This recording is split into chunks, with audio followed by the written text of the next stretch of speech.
And a very happy Friday to you at 12:08 in the West. It's the John Phillips Show. Mr. Randy Wang has the day off. He'll be back with us on Monday. 800-222-5222 is the telephone number, 1-800-222-5222. I don't know what it is about these short weeks, and maybe it's just me. Maybe it's not you too. But with these short weeks, man, it just feels like it's last day of school all week long, doesn't it? You combine that with the hot weather, and it just feels like summer.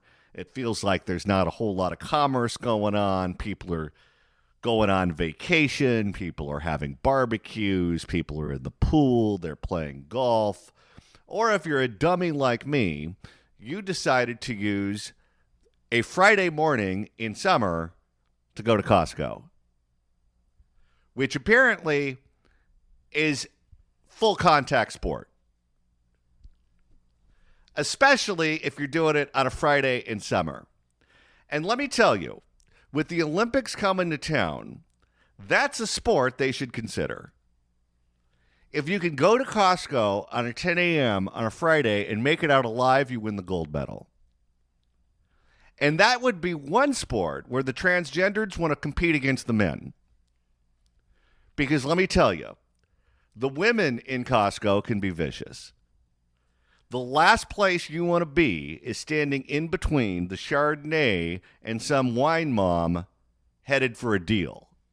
Because if you're dumb enough to do that, they'll be hosing you off the grill of that shopping cart. And that's the last anyone will ever see of you. But I did make it out alive, and I'm happy to be here.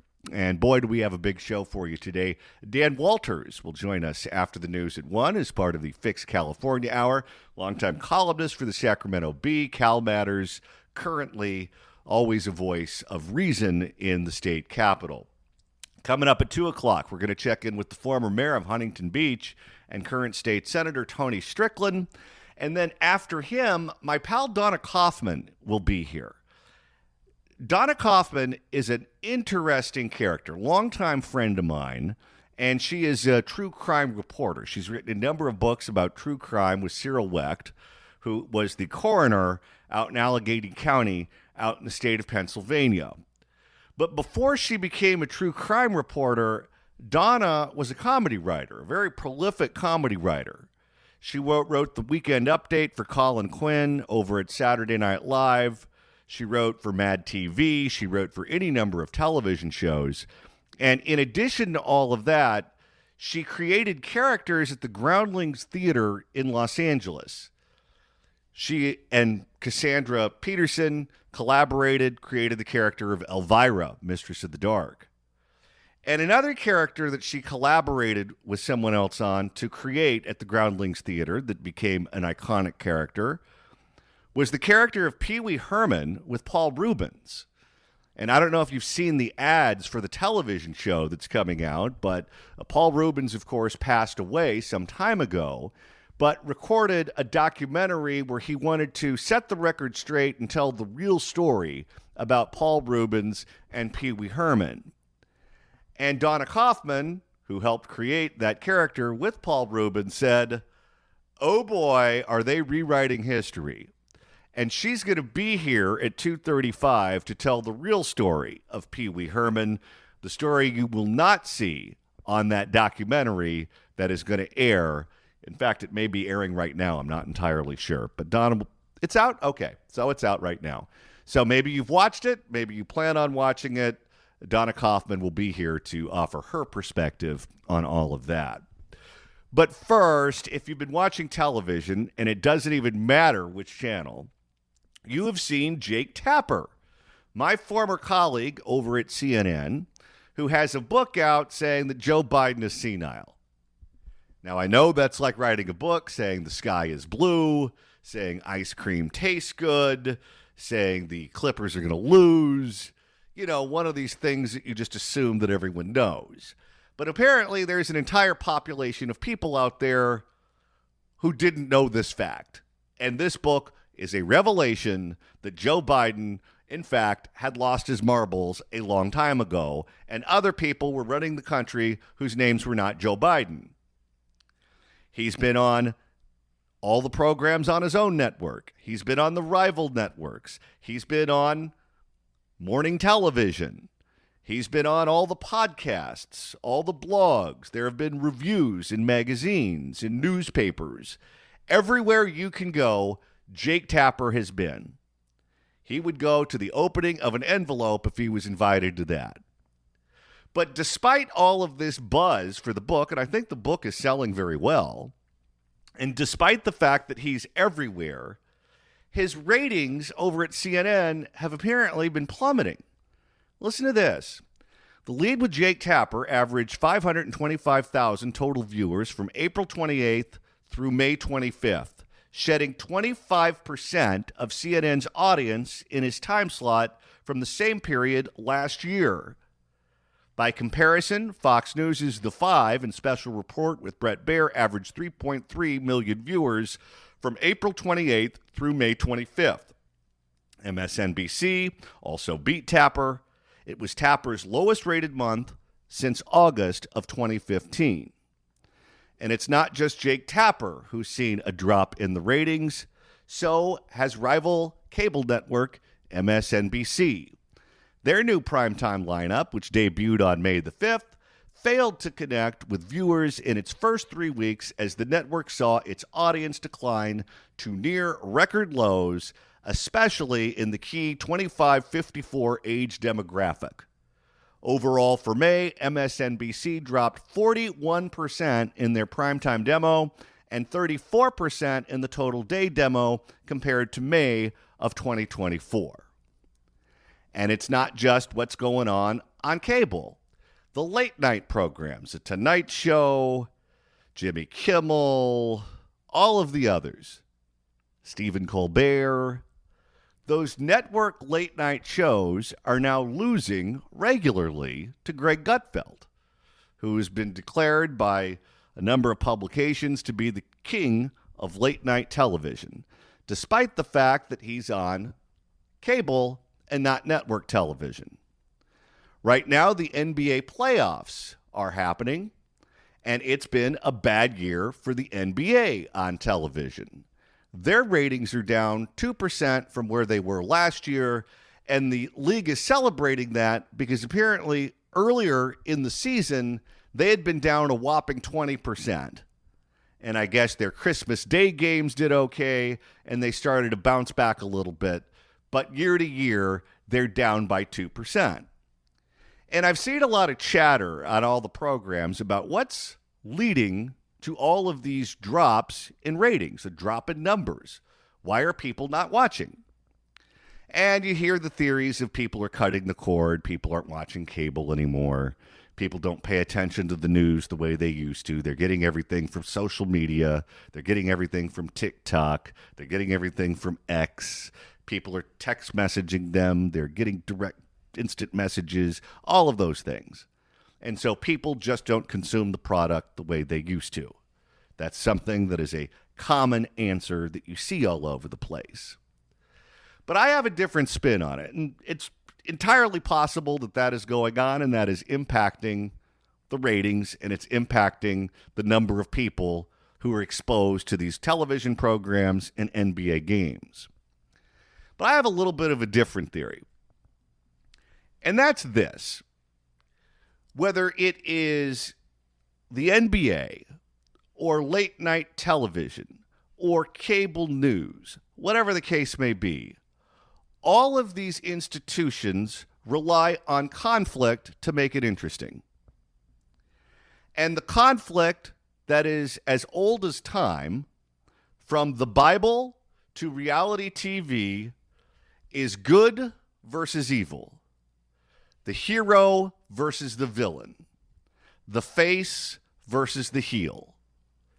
If you think about stories from your own childhood, nursery rhymes, Disney stories, whatever, that basic formula is the formula that was presented to you that people respond to well.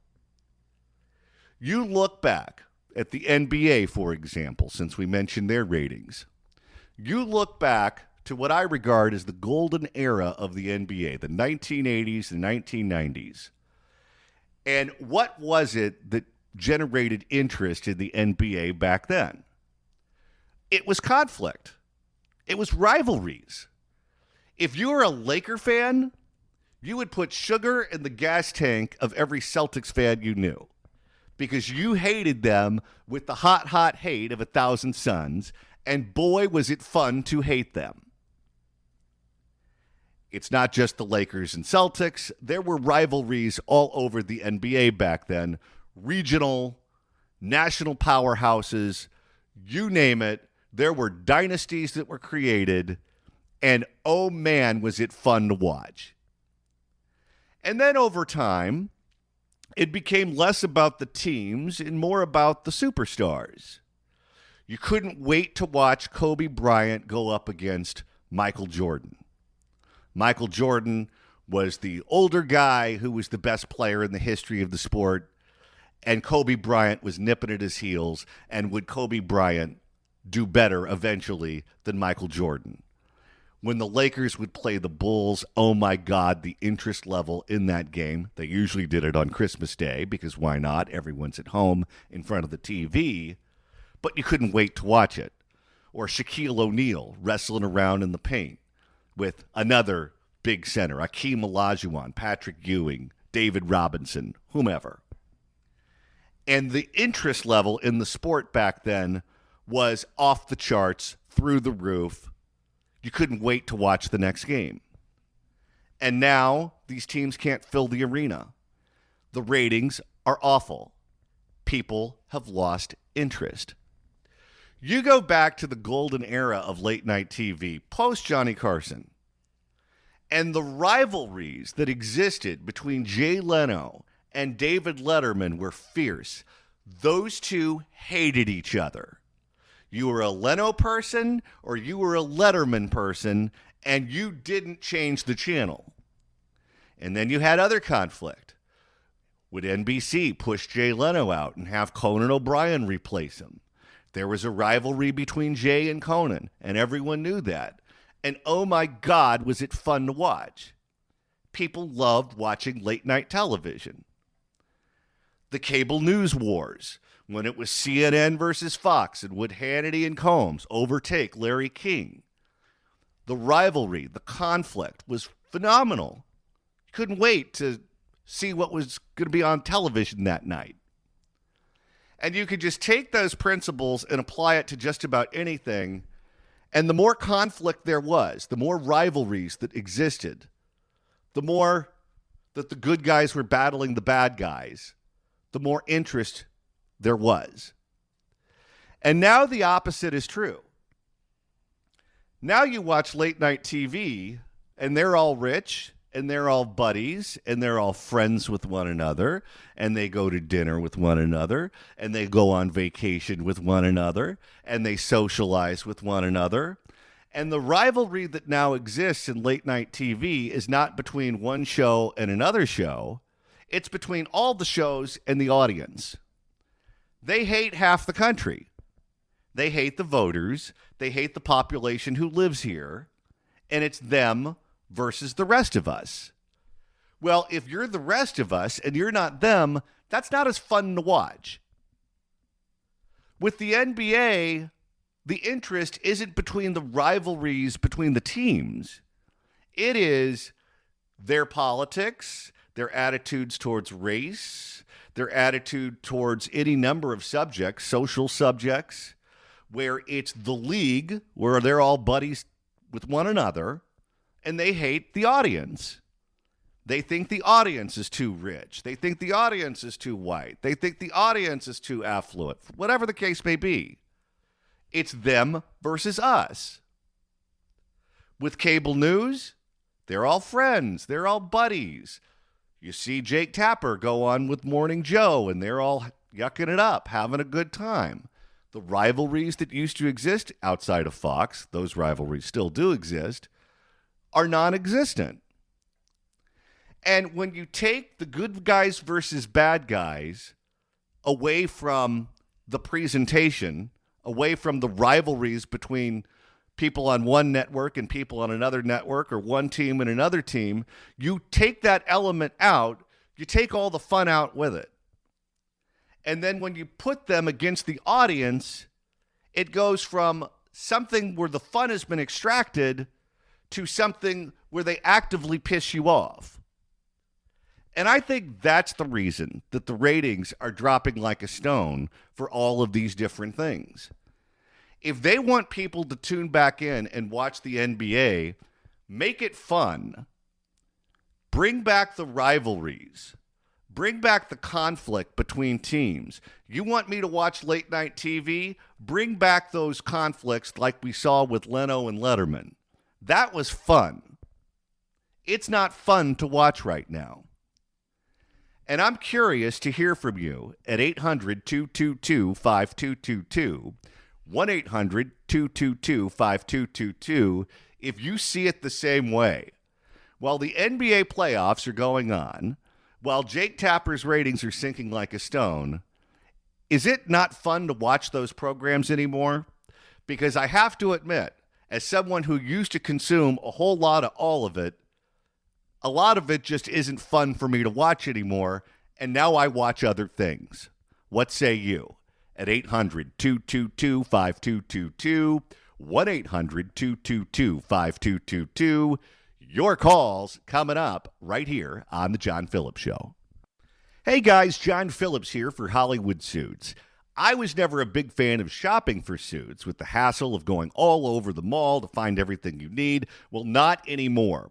A while back, I had the opportunity to meet with the folks at Hollywood Suits, and I'll never shop anywhere else again. They have 3 gigantic locations, one in Hollywood, one in the South Bay, and the newest store in Orange County, which is where I went to meet with the owner. I couldn't believe the place. 30,000 square feet of suits all the way up to the ceiling. One visit to Hollywood Suits means you'll never pay retail again.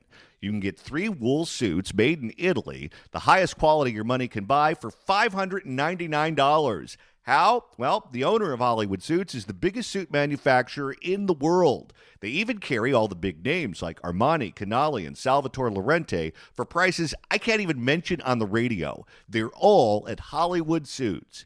Give them a call at 800-SUITS-99 or find them online at HollywoodSuits.com. It's the John Phillips Show on this Jimmy Buffett Friday.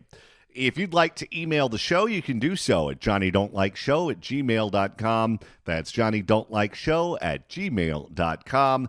The ratings for the NBA, late night TV, cable news stink. Did you stop watching because all the fun was taken out of it?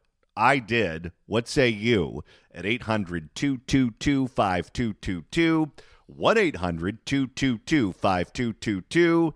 Your calls up next right here on The John Phillips Show. It's The John Phillips Show on this Jimmy Buffett Friday. The Fix California Hour coming up after the news at 1. The ratings are down for the NBA. They're down for late night television. They're down for cable news. I think they're down not because we're addicted to our phones entirely, but I think they're down because the fun has been taken out of all of it. What say you at 800-222-5222, 1-800-222-5222? Let's begin with Sean in San Miguel. Sean, hello. Hey, John, how are you? Good. Yeah, I think the best example, since you bring up the NBA, is the Magic Johnson, Larry Bird era, when everybody talked about how the NBA was basically floundering, dying, nobody was watching it. And then those two guys came on board, and those rivalries were fantastic. I mean, it was East versus West, Showtime versus blue-collar Boston. You did have somewhat of the race element in there because you had a lot of white guys on Boston, and then you had the cool old stadium in Boston that was hard to play in. And some of those games, like when Kurt Rambis got crushed, those were some brutal rivalries. But I remember those days. I couldn't wait to watch the next game. When those two teams were going at it, you couldn't wait to read the newspaper the next morning. You couldn't wait to find out what everyone was saying on the news at 11 that night. I mean, it was just all-consuming in a fun way. Yeah. Well, you think, too, like the 49er teams, too, when they played against the Cowboys and all those types of games. And, I mean, the rivalries back then were just intense. I think it's just the guys make so much money these days now. They're like you're saying, they're all friends, and it's like, okay, if I win, I win. If I don't, I still make $12 million this year. All right. Thanks for the call. Let's go to Eric in Orange. Eric, hello. Hey, John, how are you? Good. Thank you. Yeah, I believe I agree with all the things you said about the rivalries and this kind of stuff. But one of the things that I've never really liked about basketball, and less today, is there's so many rules. They get fouled every time. I mean, you get more fouls than actual points on that than you actually do someone coming down and making a shot. You look at somebody wrong, you get fouled. I mean, going back to the old days, good games, somebody walked off bloody and limping. That was a good game. They were bumping into each other. Now guys are fake falling down. They hardly hit it. You used to really get hit. You get popped. You get elbows and everything like that. And it's just kind of boring. I mean, it's interrupted. They don't let them play because all these stupid rules. And let the guys play. Let's get a little rough. Have the medics standing by. That would be a good game. Oh, you go to a game where Charles Barkley was going up for rebounds, and those elbows would be flying like weapons. Even Magic, I mean, and these guys, and Bird, and everybody was just like they were talking about. These guys had no problem slipping a little joint into a rib cage and knocking some people, stepping on a foot, all this kind of stuff, and it was more fun. Well, and then you had the guys who you knew were the hotheads, and you just waited for them to go off. Like Rasheed Wallace, remember him? Or certainly right. Dennis Rodman fit that category. Latrell Sprewell. Oh, yeah. Even pre all the piercings and hair color. Yeah. It was good. Thank you, John, for all you're doing. Entertaining. Love it for lunchtime. All right. Thank you for the call, Sarah. Let's go to Larry in Hayward. Larry, hello. Hi, John. I can't speak for the basketball part, but just for entertainment at late night, Jay Leno and all that, I think they've gotten just too much political stuff in it. I just did political all day today. I'd like to watch entertainment, just something fun. It's like they want to figure out a way to make a big jab at the president and look like a hero or something like that, and it takes the fun out of it. That's not what I tuned in for. With Carson, and they do their shows and skits. But I just think they got way too much political stuff in there. And even the audience, you can tell if they do a joke one way, oh, boy, they just hoop it up great and great. And I just basically quit watching late-night TV for the show. It's not entertaining. Well, sometimes they don't even go for the punchline. They'll have a politician on, and they'll have a serious conversation about some subject, and you say, okay, well, fine, that would work on MSNBC, but this is the Tonight Show, or this is the Late Show, or this is a program where you're supposed to have light conversation and supposed to make people laugh before bed, and that's not even the objective half the time. No, not at all. It's the bigger jab you can make at your opponent. I would say late night TV's basically all left, and it's left disgusting. I don't want it my way or their way.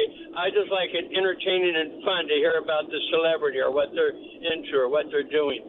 Not the big jab at the president of the United States or vice president. A couple little ones. Jay Leno and both Johnny Carson, they'd make fun of Reagan or Nixon or something, but then that was it. It was done, and I enjoyed that, but not now. I'm just not even worth watching. I don't even watch. So. All right. Lost me too. Thank you for the call, sir. Let's go to Dave in Las Cruces, New Mexico. Dave, hello. Hey, hi, John. It's been a while since I called you because, frankly, a lot of the subjects about those idiot politicians in California, unfortunately, just bores the hell out of me. But let me go. I'm back in the day when it was Jack Parr. I'm sure you know who I'm talking about, and also Steve Allen. They pioneered late-night comedy shows. And believe it or not, when I was 12, 13 years old, so this would have put me in the mid-50s, my parents would let me stay up at night and watch my little 12-inch TV set, and that's how I went to bed at night, forever. And, of course, I loved the Carson era, the Leno era, but what's happening now, and you've articulated and the other guests have, this is political bullcrap. And it's the Trump derangement thing and all of that. And the one thing you did not mention, which I hope it's okay to say it, but Greg Gutfeld is the king of late night. He's proven it for a number of years now. When he did Red Eye many years ago, that was kind of his primer, his training ground for what he's doing today. And what it reminds me of, even though it's different, it's very hard-hitting comedic satire. You may remember Arthur Godfrey. He was the original creator of the panelist talk show. He was a humorist, not a comedian. But my mom watched it in just what's the word? She was just so loyal to Arthur Godfrey. And what he had on the show when I was off from school or summer vacation, I'd sit there in the morning and watch it with her as a kid. And he had a cast of characters. He had the singer, La Rosa. He had a gal who I can't remember her name. He had Tony Marvin. Archie Blyer was his band leader. So all these people were his team. And it was just entertaining as hell. And even as a kid, I was probably a little ahead of my time in terms of my awareness of what was going on in the world. But my mother and I was some of the best time because I had an opportunity to spend time with my mom. And so anyway, that's my kind of take on things. I do not miss the Gutfeld show virtually ever unless I'm out or doing something that takes me away. But that's kind of my take on it, John. And one other thing I'd just like to mention, if I may, and if you'll bear with me, off topic. Since I've come to New Mexico, where all my family is, my wife's family, and it's a fine place, and of course Randy knows better than anybody. But however, I have been learning week by week, month by month, that New Mexico, who flies under the radar, is just about as bad as California. It's a 100% blue state. You have to find, you can't find a Republican. There's very few of them in the state legislature, maybe 12, 13 of them. And it's just permanently blue, and nothing can change it. And what the interesting dichotomy is, John, for me, I'm a veteran, and I've never missed a vote. But a lot of this is a military town, as you know, John, Fort Bliss and El Paso and Alamogordo and the White Sands Missile Proving Ground, all that stuff. So you got a lot of old coot retired people here. They do not vote. They do not vote. Maybe it's because of the bitterness of the way the Veterans Administration has treated them over the many, many years. Things have gotten better thanks to Trump a little bit, but there's more to go. A lot of these guys are bitter, and they blame the government, and especially the Vietnam era guys. They're bitter. They've never gotten over the way they were treated, and I don't blame them. But these guys don't vote. And so, in fact, you know this to be true because you're a political guy. This is true even throughout the country. Old people who just don't see the light, they're bitter, and they do not vote. And that's the only reason, in my opinion, why the Democrats stay in the game, because all those old-timers... Well, let me give you an alternate theory. I'm sorry. Let me give you an alternate theory. You know, Randy is in New Mexico right now, and maybe he's contagious. Thank you for the call, sir. I appreciate it. Thank you for the call. 800-222-5222 is the telephone number. More of your calls coming up right here on The John Phillips Show. It's The John Phillips Show on this Jimmy Buffett Friday. The Fix California Hour begins after the news at 1. Dan Walters joins us. Let's go back to the phones right now at 800-222-5222 and begin with Ward in Clovis. Ward, hello. Hi. Hi there. Howdy. I'm a huge sports fanatic.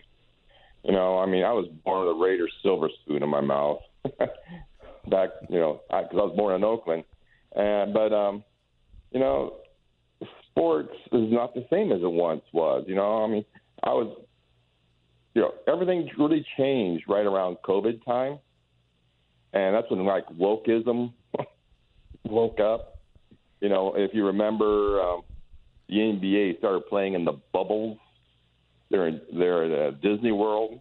Oh, yeah. Dome. And, what was written right hugely on the basketball floor? Black Lives Matter. And I was like, really? That's what you guys want us sports fans to see, to know, to learn? And I'm saying, forget this. I was a huge Golden State fan at the time. I loved watching the Splash Brothers and Curry and Thompson. But all of a sudden, the woke just took off in pro basketball. It started in the NFL. We know about kneeling, but guys started wearing stuff in the back of their helmets. Again, Black Lives Matter, stuff like that. And don't get me wrong, I've got nothing against black people, right? But for me, all lives matter. But baseball, I'm a huge Dodger fan. But even the Dodgers, the opening day during COVID, they had a huge video board going on, no audience, but it was all about Black Lives Matter. And it's like, really? And, me, and I have many people that I know. So you know what? We don't need this. I don't watch that. Why I watch sports. I watch sports, I like, for the entertainment, not for the politics. I got nothing wrong with these guys wanting to give their politics, but don't do it during a ball game. And don't let the NFL or the NBA or, Major League Baseball, look how many times they will insert themselves in the stories, and it just, and just really ticks me off. So for me, I haven't seen an NBA game in probably over 5 years. I watch very little football. I watch very little baseball, and it's very frustrating. And the only thing I love watching is I like watching college football, and that's even getting to be a problem. With what's going on, paying these players, which I don't really agree with. But anyways, that's my thoughts. Well, thank you so much for the call, sir. And I agree. Sports to me has always been about escapism, where you get deep into the rivalries, but you're really fighting about nothing. If you're arguing with someone who's a fan of the other team, it's just fun to josh each other. It's good natured, those sorts of things. And when there's something going on that's unpleasant, it's a good way to just kind of take yourself out of that moment and just let your hair down and enjoy something. I remember when the LA riots hit and the Dodgers were in the playoffs. That was escapism for everyone in the region, where everyone could just turn the news off for a second, watch the game, and just take a deep breath and relax. That was an important part of getting out of that funk for the city. Let's go to Lars in Glendale. Lars, hello. Yeah, hi, John. Here's the problem with talk shows. The writers are lazy. It's Trump 24/7. I'm so sick of the Trump jokes. Colbert, when he took over from Letterman, his ratings were horrible. There was talk of putting him at 12:30 and bringing the British guy. What was his name? They were going to put the British guy at 11:30. Corden. But yes, James Corden. But a strange thing happened. Trump got elected in 2016, and then Colbert started making the Trump jokes. His ratings went up, and he hasn't stopped. And Saturday Night Live, when Biden was tripping off airplanes and falling off bicycles and mumbling, they never once went after Biden. It was always Donald Trump. And it's just not funny. And I just call that lazy comedy. As far as basketball, what ruined basketball? The three-point shot. Everybody just wants to shoot 3 points. It's not fun to watch. Anyway, that's my 2 cents. All right. Thank you for the call, sir. Let's go to David in Pinole. David, you have about 45 seconds. Go. Yeah, how you doing? The reason, the way I feel is that once you start putting politics in this stuff, it's going to be nothing but a problem. And it's showing up really well. And DEI and all this other stuff is nothing but a problem. And until they learn that fact, I'm not going to be watching much sports. I will watch certain teams that, don't get into the politic end of it. And when you have L.A. and you have the Warriors coach and LeBron James going on with his $100 million that he feels he's been picked on, he got ahead because not at the color of his skin, but his ability to do the job. All right. I'm up against a hard break, but thank you so much for the call. We all got the point there. And thank you to all of the callers for calling in this hour, including those we didn't have an opportunity to get to. The Fix California Hour is next. Dan Walters joins us. It's Friday. We're live. It's the John Phillips Show.